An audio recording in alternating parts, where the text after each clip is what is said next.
گزشتہ 2 سالوں سے مسلم لیگ نون کے جو امیدوار ہیں وہ اپنی کمپین بھی کر رہے ہیں، لوگوں سے رابطے میں بھی ہیں، لوگوں کے پاس آ جا بھی رہے ہیں، اپنا منشور اپنا پیغام بھی پہنچا رہے ہیں۔ اس کے مقابلے میں ہمارے ہاں تحریک انصاف کے اگر کوئی امیدوار تھے تو ظاہر ہے وہ کرائسس میں رہے، ان کو یقین ہی نہیں تھا کہ ہم الیکشن میں آ سکیں گے یا نہیں آ سکیں گے، اس لیے وہ اس سطح کی اس پیمانے کی کمپین نہیں کر سکے جو مسلم لیگ نون کے لوگ کر سکے ہیں۔ ٹھیک ہے، اچھا کمپین کے حوالے سے میں کچھ ایڈ کروں گا کہ کمپین اگر ہم ساؤتھ پنجاب کے حوالے سے دیکھیں تو سب سے اچھی جو کمپین کی ہے وہ مسلم لیگ نون نے کی ہے، اور اس کے پیرالل جو کمپین کی ہے وہ پیپلز پارٹی نے کی ہے۔ پیپلز پارٹی آپ کی جو ملتان ہے، اس کی تمام یہ جتنے بھی قومی اسمبلی کے حلقے ہیں ان میں بہت زبردست اور افیکٹو کمپین کر رہی ہے۔ اس کے علاوہ اس نے رحیم یار خان میں بڑی افیکٹو کمپین کی ہے، ان کی کمپین آپ کے مظفر گڑھ میں بڑی افیکٹو کمپین ہے، جنوبی پنجاب کے جتنے بھی ایریاز ان 3 اضلاع میں۔ اب اگر ہم ملتان کی بات کریں تو اس میں جو سب سے اچھی کمپین کر رہے ہیں وہ سید یسر رضا گیلانی صاحب ہیں، ان کا حلقہ این 148 ہے، اور ان کے جو بچے ہیں وہ ایک ادھر سے کنٹیسٹ کر رہے ہیں 151 سے اور ایک 152 سے، اور دونوں بڑی اچھی پوزیشن پہ ہیں اور دونوں بڑی اچھی کمپین کر رہے ہیں۔ اور ان کا جو تیسرا بیٹا وہ صوبائی اسمبلی پہ کنٹیسٹ کر رہا ہے اور وہ سدا بہار کمپین کرتا ہے، یعنی اس کا جو عوام کے ساتھ علی حضرت گیلانی اس کا جو عوام کے ساتھ رابطہ ہے وہ تقریباً کبھی ٹوٹتا نہیں ہے۔ تو اگر کمپین کا دیکھا جائے تو کمپین ان کی جو ہے نا پیپلز پارٹی کی بھی اسی لیول کی ہے جس لیول کی نون لیگ کی ہے، لیکن یہ چونکہ چند اضلاع میں زیادہ ان کے اچھے کینڈیڈیٹ ہیں اس وجہ سے، لیکن جو آپ کی پی ٹی آئی ہے اس کی کمپین ڈور ٹو ڈور نہیں ہے، اور نہ ہی یہ کوئی پاکٹ پہ کر رہی ہے، سرٹن پاکٹ جیسے یونین کونسل کے چیئرمینز ہو گئے یا وائس چیئرمینز ہو گئے یا کونسلر لیول۔ اس کا جو زیادہ فوکس ہے وہ ہے سوشل میڈیا کے، سوشل میڈیا کی اب جو ریچ ہے وہ بہت زیادہ ہو چکی ہے، اور یہ وہ واحد پارٹی جس نے پہلے دن سے ہی سوشل میڈیا کو ٹارگٹ کیا تھا، اور اس کا جو عوام سے رابطہ ہے وہ ذریعہ سوشل میڈیا زیادہ سٹرونگ ہے۔ تو گراؤنڈ پر اگر ہم دیکھیں جائیں تو نون لیگ اور پیپل پارٹی، اور اگر سوشل میڈیا کے حوالے سے دیکھا جائے تو تحریک انصاف کی کمپین بہت اچھی جا رہی ہے۔ ٹھیک ہے، مطلب کہ آپ یہ کہنا چاہ رہی ہیں کہ جیسے بلاول بھٹو صاحب نے کہا تھا کہ مقابلہ تو تیر اور شیر کا ہے، کسی اور کو ووٹ دے کے اپنا ووٹ ضائع نہ کریں، تو تیر اور شیر میں بڑا سخت مقابلہ جاری ہے۔ ٹھیک ہے، اچھا ملتان کے اگر ہم حلقے دیکھیں نا، ملتان میں جتنے بھی حلقے ہیں مثلا 148 ہے، وہاں بڑا زبردست قسم کا کنٹیسٹ ہونے جا رہا ہے مسلم لیگ نون اور پیپلز پارٹی میں۔ تحریک انصاف کے کینڈیڈیٹ نئے ہیں اور وہ بھی سرپرائز دے سکتے ہیں، یہ نہیں کہ وہ پیچھے ہیں، کیونکہ اس حلقے کی کوئی کیمسٹری اس انداز کی ہے کہ اس میں 25% جو حلقہ ہے وہ آپ کے شہری علاقوں پر مشتمل ہے، اور شہری علاقوں میں جو پیپلز پارٹی کے سپورٹڈ کینڈیڈیٹ ہیں تیمور الطاف میں ان کی پوزیشن اچھی ہے۔ ہاں دیہاتوں میں ان کی پینیٹریشن اس لیول کی نہیں ہے جس لیول کی گیلانی صاحب کی ہے اور احمد حسن ڈہر کی ہے۔ اگر ہم اس کے ساتھ والا حلقہ دیکھیں 151 جہاں پہ علی موسیٰ گیلانی لڑ رہے ہیں، مہر بانو لڑ رہی ہیں، آزاد امیدوار جو پی ٹی آئی کی سپورٹڈ امیدوار ہیں، اور عبدالغفار ڈوگر لڑ رہے ہیں، وہاں پہ بھی بڑا اچھا کنٹیسٹ، وہاں پہ 3 امیدوار بڑے زبردست ہیں، تینوں کی پوزیشن بہت اچھی ہے۔ اگر گراؤنڈ پہ ہم دیکھیں تو وہاں علی موسیٰ گیلانی کی کمپین بہت افیکٹو انداز میں چل رہی ہے۔ اس کی ایک وجہ یہ ہے کہ انہوں نے 1.5 سال پہلے یہاں سے ضمنی الیکشن بھی لڑا تھا، ان کے رابطے ابھی تک عوام کے ساتھ فریش ہیں۔ وہاں پہ مسلم لیگ نون کا ایک چھوٹا سا پرابلم یہ ہے کہ وہاں پہ ان کے عبدالغفار ڈوگر صاحب ہیں، وہ پچھلا الیکشن جو ضمنی الیکشن ہوا وہ انہوں نے کنٹیسٹ نہیں کیا تھا، ان کے رابطے وقتی طور پر تو کمزور ہوئے تھے، لیکن اب ان کی جو کمپین ہے وہ بھی بڑی زبردست چل رہی ہے۔ اس طرح اگر ہم شجاع آباد کا حلقہ دیکھیں تو وہاں پہ بھی بڑی زبردست کمپین کی ہے، وہ گیلانی صاحب نے پچھلا الیکشن وہیں سے کنٹیسٹ کیا تھا، اور وہ گیلانی صاحب نے دوسرے لفظوں میں ہم کہہ سکتے ہیں کہ وہ اتنا اچھے انداز میں حلقہ تیار کیا، اپنے بیٹے کو دیا، اور عبدالقادر گیلانی کا وہاں پہ بھی اچھی وہ چل رہی ہے۔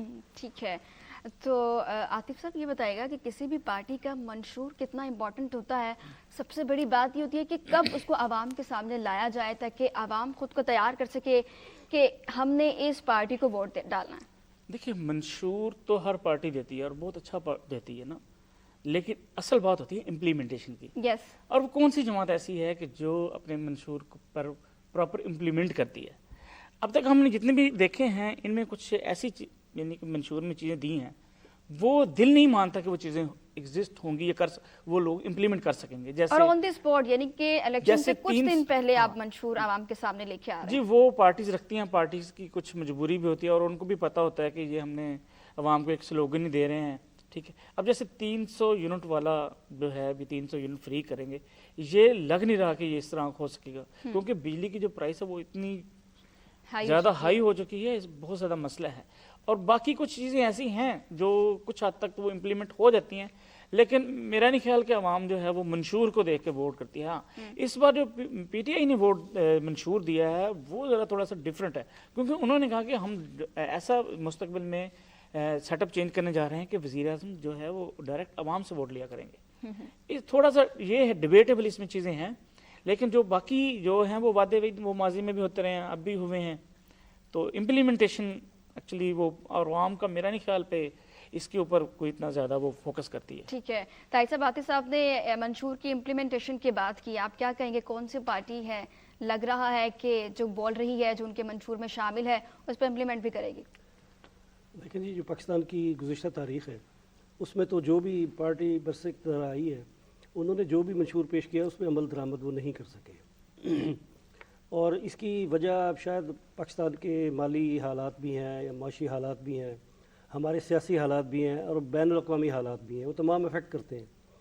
تو اس مرتبہ بھی پارٹیوں نے جو منشور پیش کیے ہیں اس میں ابھی جیسے انہوں نے بات کی ہے 300 یونٹ کی، یہ بات درست ہے. وہ 300 یونٹ کی سب سے پہلے بات بلاول بھٹو صاحب نے کی، اس کے بعد استحکام پاکستان پارٹی نے بھی کی، اس کے بعد مسلم لیگ نون نے بھی کی. لیکن بجلی جتنی مہنگی ہے کوئی بھی پارٹی 300 یونٹ فری نہیں دے سکتے.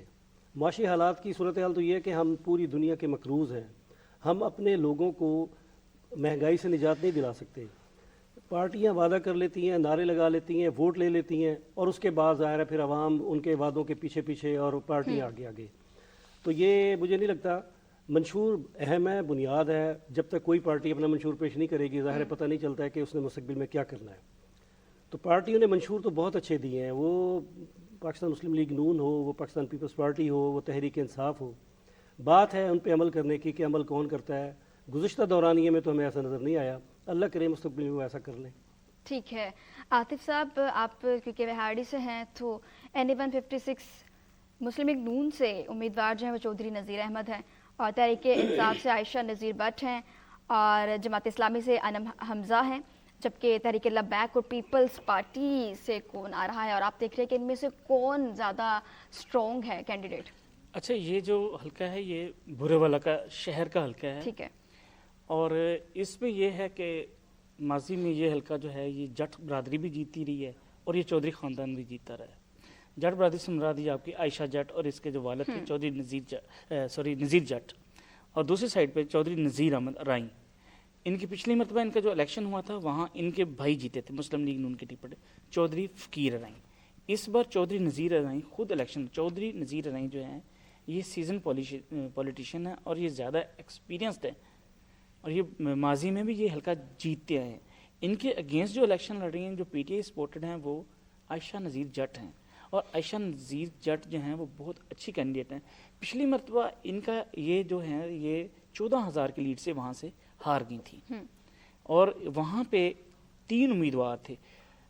پہلے ان کے پاس پی ٹی آئی کا ٹکٹ ان کو ملنے کا چانس تھا، لیکن ان لوگوں نے اپنے جو کینڈیڈیٹ تھے وہ دوسرے حلقوں میں بھی کھڑے کر لیے، پارٹی پالیسی کی وائلیشن کی. اس کے بعد ان سے ٹکٹ ودرا کر لیا گیا اور ٹکٹ وہاں میں خالد چوہان کو دے دیا گیا، وہ ایک تیسرا کینڈیڈیٹ. یہاں سے چودھری جو فقیر رائیں تھے مسلم لیگ نون کے ٹکٹ پر وہ 70,000 ووٹ لے کے کامیاب ہوئے اور یہ جو عائشہ نذیر جٹ تھیں یہ 54,000 کے قریب تھے ان کے ووٹ. اور جو یہ دوسرے خالد چوہان تھے وہ بھی 50 کے لگ بھگ ان کے ووٹ بھی تھے. اب جو الیکشن ہونے جا رہا ہے، اب یہ جو پی ٹی آئی سپورٹڈ یہ جو عائشہ نذیر جٹ ہے اور چودھری فقیر ہے ان کے درمیان بڑا کانٹے دار مقابلہ ہے اور بڑی اچھی کمپین دونوں کر رہے ہیں، دونوں خاندان کر رہے ہیں دونوں.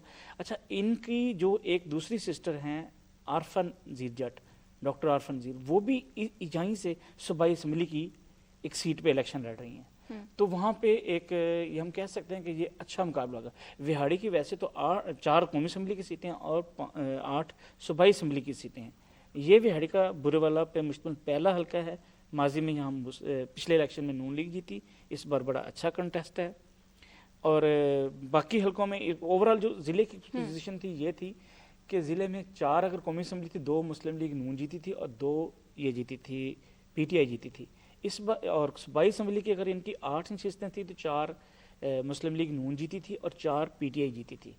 اس بار جو سچویشن ہے آلموسٹ سیم لگ رہی ہے، تھوڑا بہت کوئی اس کے اندر فلیکچویشن آ سکتی ہے کیونکہ اس وقت جو عوام کا جو ووٹر ہے نا وہ بہت زیادہ ووٹر خاموش ہے, اس کا اندازہ نہیں رہا.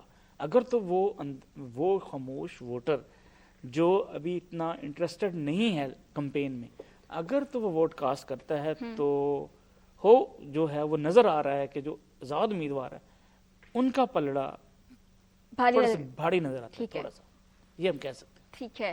ابھی آپ نے ایکسپیرینس کی بات کی, ابھی عائشہ نذیر بٹ جج کی بات ہو رہی تھی, تو آپ کتنا یقین رکھتے ہیں کہ یہ جو وڈیرا شاہی سیاست ہوتی ہے, موروثی سیاست ہوتی ہے, یہ کہاں سٹینڈ کر رہی ہے؟ ہم دیکھتے ہیں کہ ٹکٹس ان کو ہی ملتا ہے جن کی انڈیویجول جیت آپ کی پارٹی کو جیت دلا سکے, تو اس پہ کیا کہیں گے؟ دیکھیں یہ جو وڈیرا ازم کی سیاست ہے نا وہاڑی میں بڑی پرانی ہے. پنجاب کے جو پہلے وزیر اعلیٰ تھے نا وہ ممتاز دلتانہ وہاڑی سے تھے.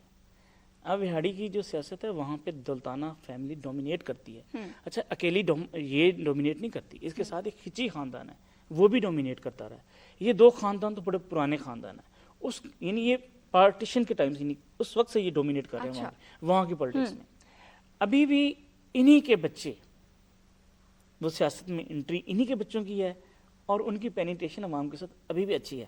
ہاں اس کے علاوہ کچھ خاندان بعد میں سٹرگل کر کے آئے ہیں وہ بھی اچھا پرفارم کریں, جس کے اندر منیس ہیں آپ کے, جس طرح یہ جٹ فیملی ہے یہ بڑی اچھی, انہوں نے بھی بڑا اچھا پینیٹیٹ کیا ہے. منیس ہیں, جٹ ہیں, بھابے ہیں. تو یہ جو موروثی سیاست کا ایلیمنٹ ہے نا, اصل میں بات یہ ہے کہ یہ جو فیملیز ہیں یہ اپنے بچوں کی تربیت ہی اس انداز میں کرتی ہیں کہ وہ شروع سے وہ سمجھتے ہیں کہ عوام کا جو مزاج ہے کس قسم کا ہے, وہ اپنے بچوں کو اس انداز میں ٹرین کرتی ہیں اور ان کی روٹس بڑی جو ہے نا وہ عوام تک ہیں, اور عوام بھی ان کے ساتھ بڑی اٹیچ ہوتی ہے. وہ یہ سمجھتے ہیں کہ ہمارے جو وہ ان سے نا وہ پروٹیکشن فیل لیتے ہیں ان سے. وہ یہ کہتے ہیں کہ ہمیں اگر کوئی پرابلم ہوگا تو یہ سرٹن خاندان ہے یہ ہمیں پروٹیکٹ کریں گے, اور اسی وجہ سے یہ جتنے بھی خاندان ہیں, اچھا یہ اس لیے بھی لاتے ہیں, دیکھیں ایک کنگ ہوتا ہے نا تو وہ اس کا بیٹا بھی کنگ ہوتا ہے. یہ جو خاندان ہے یہ سمجھ لیں ہمارے ضلعوں میں کنگ ہیں, اور یہ ان کی خواہش ہوتی ہے کہ ہمارا جو بیٹا ہے نا وہ بھی کنگ. اب مثال کے طور پر ایک جگہ پہ نا محترمہ تہمینہ دلتانہ الیکشن کنٹیسٹ کر رہی ہیں, ساتھ ان کا بیٹا کنٹیسٹ کر رہا ہے. جٹ فیملی میں دیکھیں تو یہ ڈاکٹر جو عائشہ یہ خود کنٹیسٹ کر رہی ہے, ساتھ اس کی بہن کر رہی ہے. وہاڑی میں آ جائیں چوہی طاہر اقبال جو ٹھیک ہے, اور ان کے بھائی وہ تھے لیکن ان کا جو وہ ایکسیپٹ نہیں ہو سکے. اسی طرح اگر ہم میلسی میں چلے جائیں تو وہاں کھچی خاندان آ گئے. اوپر جہانزیب کھچی بھائی ہے قومی اسمبلی کے لڑ رہا ہے, اور نیچے اس کے ساتھ اوپر اورنگزیب لڑ رہا ہے اور نیچے جہانزیب کھچی لڑ رہا ہے. اگر ہم منیس خاندان کی بات کریں آصف سعید منیس بھی لڑ رہا ہے, اور اس کا سعید منیس بھی لڑ رہا ہے جو پنجاب کے سابقہ اسپیکر رہے ہیں پنجاب اسمبلی کے, اور ان کا بیٹا آصف سعید وہ بھی لڑ رہا ہے. ٹھیک ہے نا, یعنی ہم دیکھ سکتے ہیں کہ تمام حلقوں میں نا ایک ہی فیملی کے دو تین افراد کنٹیسٹ کر رہے ہیں, اور اکثر جگہوں پہ وہ ایک ہی پارٹی سے بلانگ کرتے ہیں, اور ایک دو ایسے بھی ہیں جو مخالف پارٹی سے. جیسے وہاں نسیم شاہ ایک ہیں بڑے سینئر سیاستدان ہیں, ساجد مہدی شاہ ایک وہاں سے الیکشن جیتے تھے ان کے بھائی مسلم لیگ نون کے ٹکٹ پر. اب ان کا جو بھتیجا ہے وہ آزاد ہے and supported by P T آئی ہے. اسی طرح نعیم خان بھابا ایک جگہ پہ الیکشن لڑ رہے ہیں ایم پی اے کی سیٹ پہ مسلم لیگ نون کے ٹکٹ پہ, اور ان کا بھائی ان کے اگینسٹ الیکشن لڑ رہا ہے.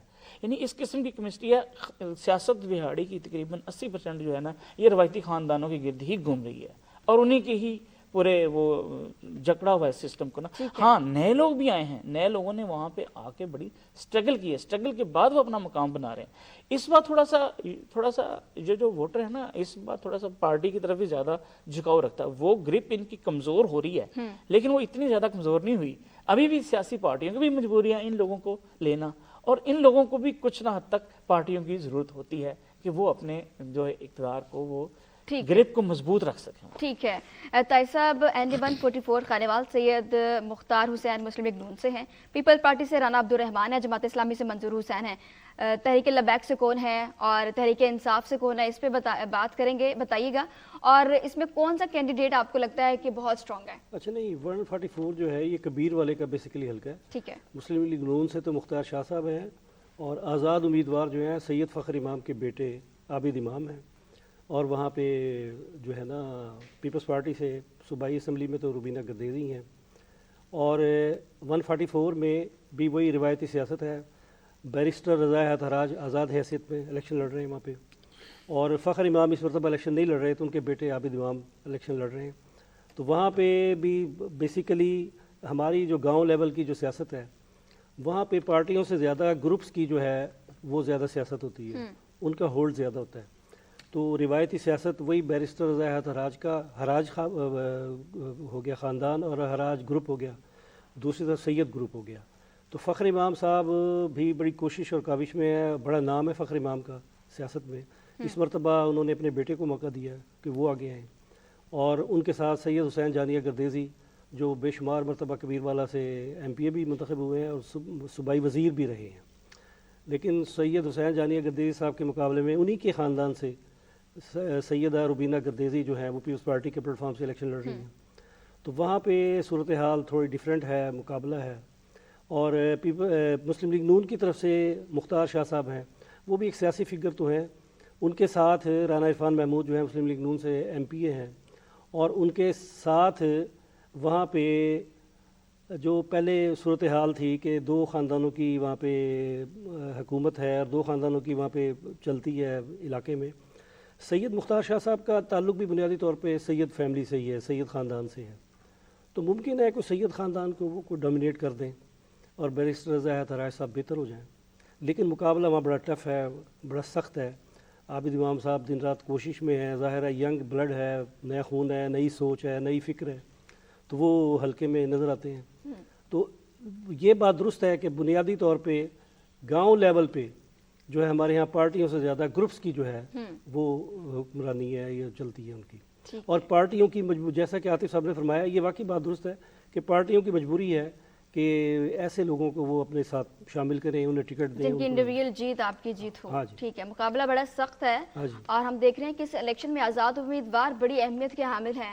آپ کیا دیکھ رہے ہیں کہ آزاد امیدوار بطور اینالسٹ آزاد امیدوار کا رجحان کس طرف ہوگا، کس پارٹی کو جوائن کریں گے؟ آزاد امیدوار یقیناً محنت بھی کر رہے ہیں. آزاد امیدوار اس مرتبہ ظاہر تحریک انصاف چونکہ میدان میں نہیں ہے، ان کی طرف سے آزاد امیدوار حصہ لے رہے ہیں.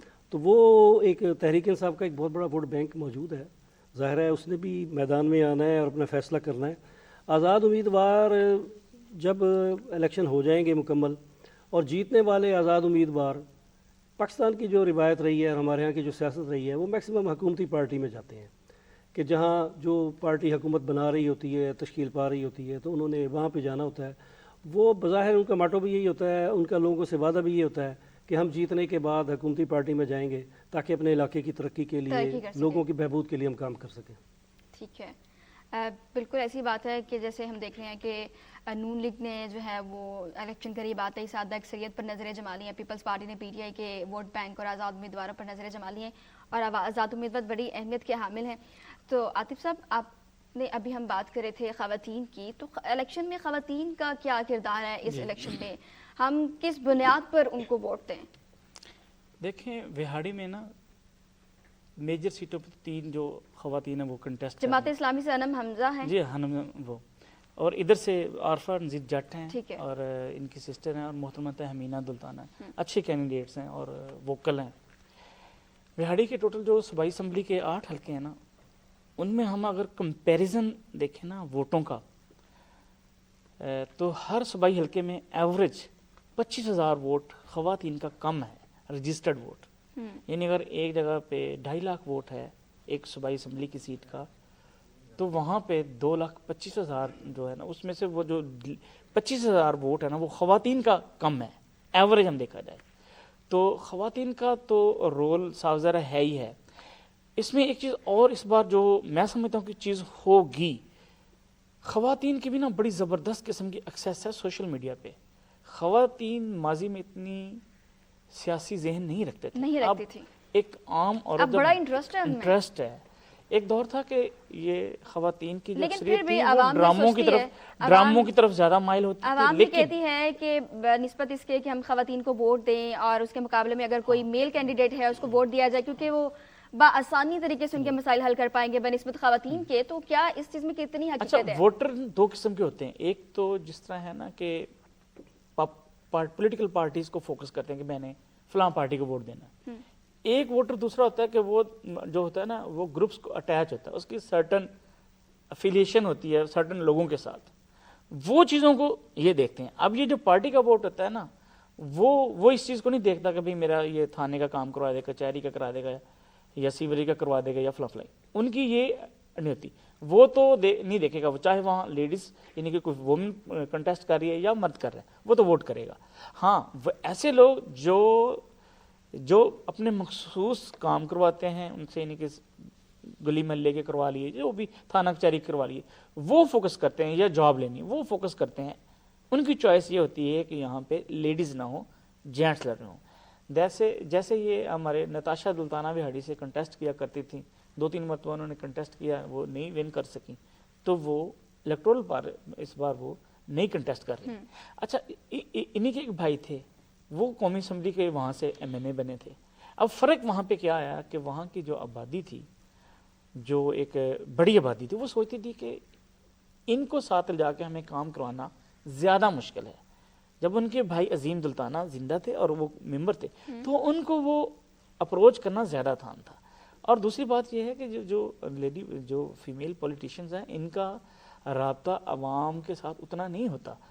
کچھ تو ہیں جن کا ایک رابطہ ہے, جیسے محترمہ تہمینہ دلتانہ, ان کا ایک اچھا رابطہ ہے, لیکن جو دوسری پولیٹیشنز ہیں ان کا اس لیول کا رابطہ نہیں ہے.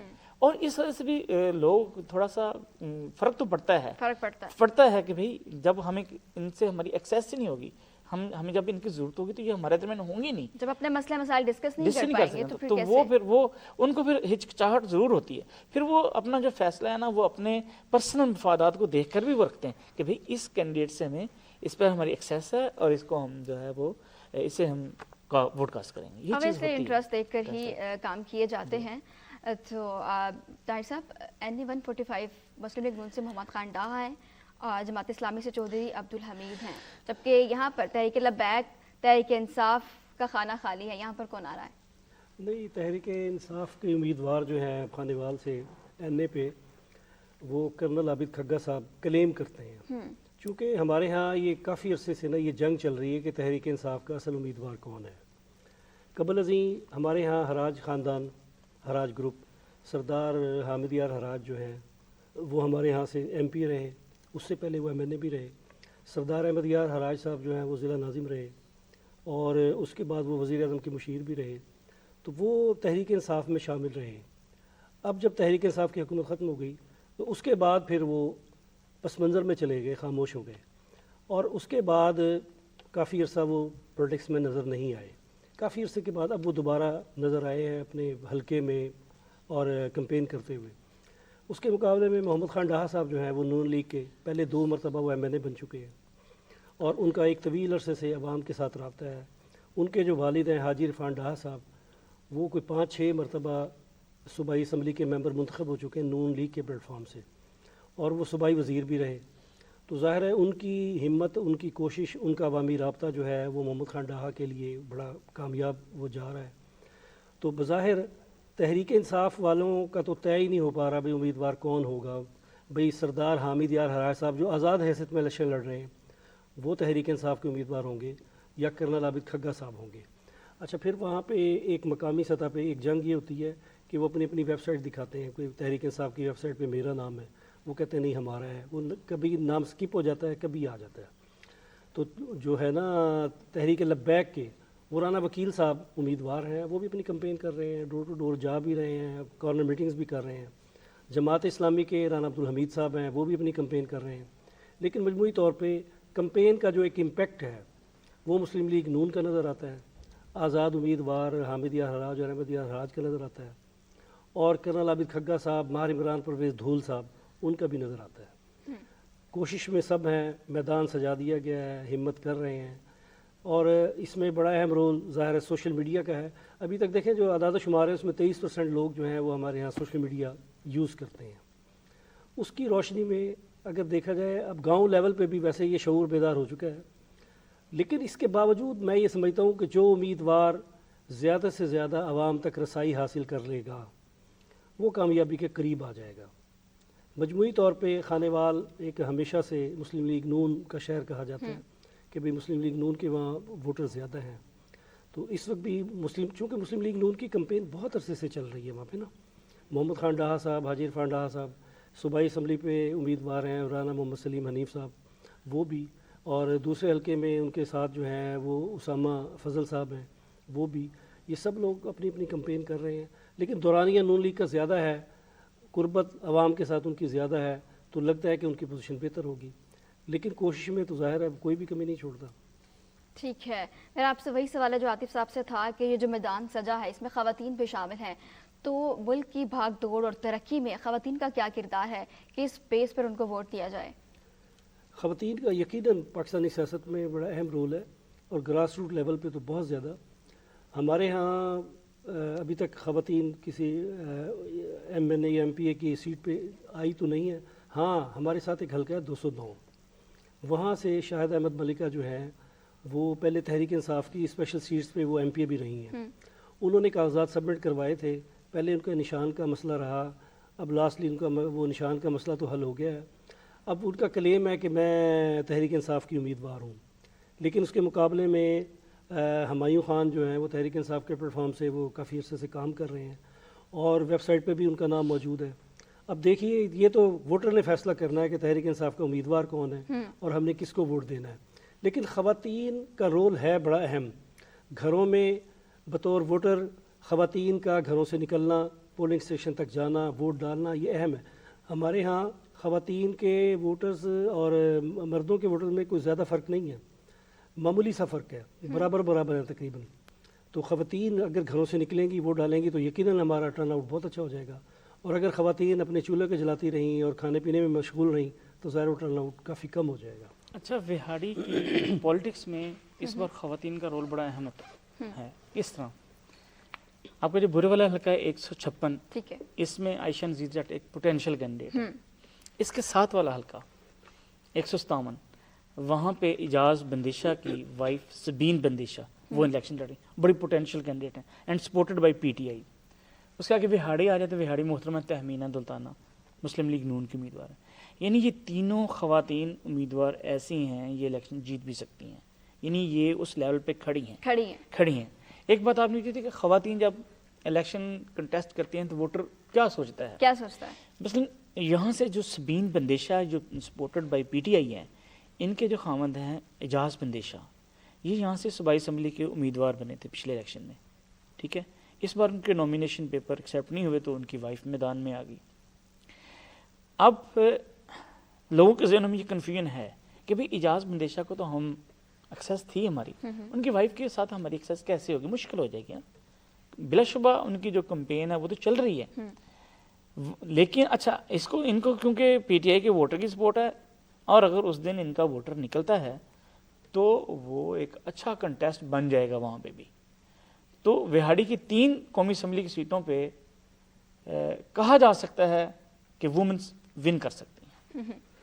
ٹھیک ہے، خواتین بڑا اہم کردار ادا کر رہی ہیں، ہم دیکھ بھی رہے ہیں. اور اگر ہم ڈور ٹو ڈور کیمپین کی بات کریں تو کہاں تک یہ کیمپین جاری ہیں، کتنی انہوں نے کیمپینز کر رہی ہیں؟ آپ کو لگتا ہے کہ ڈور ٹو ڈور کیمپین کر کے وہ اپنی جیت کو اپنے نام کر لیں گے؟ اس بار جو کمپیننگ ڈائنامکس ہے نا وہ بڑی چینج ہوئی ہے.